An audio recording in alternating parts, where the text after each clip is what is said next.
အခုသူလုံးဝမရှိဘူးဆိုတော့အခုအတန်နဲ့လုံးမရတော့အတန်နဲ့လုံးမရတော့ပဲအဲ့ဒါလေးအတန်လေးနဲ့ Ready 1 2 3 come on มีแม่จะ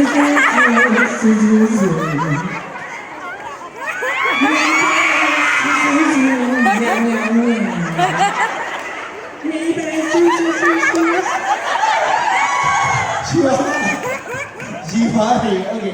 ဒီနေ့လေးတော့ပြောပြလိုက်ရအားပါလို့โอเคစားကဲ brother ကျွန်တော်တို့ကတီးရဆိုအရန်လွယ်တယ်ဟုတ်ပါတော့အရန်လွယ်တော့ဒီစီဒီစားမယ် brother အတန်လေးနဲ့ပဲစားတယ်အတန်လေးနဲ့အဲ့ဒီပန်းစွ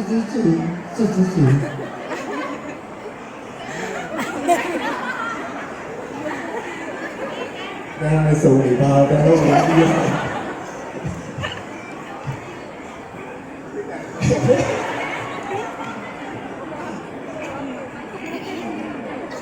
ဒီ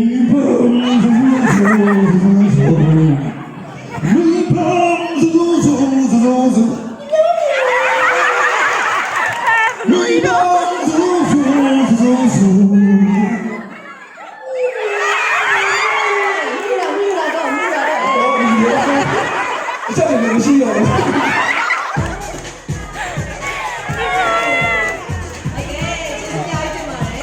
အဲ့ဒါကိုယ့်ရဲ့ fan လေးတွေအတွက်လက်ဆောင်လေးပေးကြပါမယ်အဲ့တော့ fan တွေအားလုံးလည်းရှင်အောင်လို့ပါဝင်ပြီးတဲ့အတွက်ကျေးဇူးများကြီးပဲတင်ပါတယ်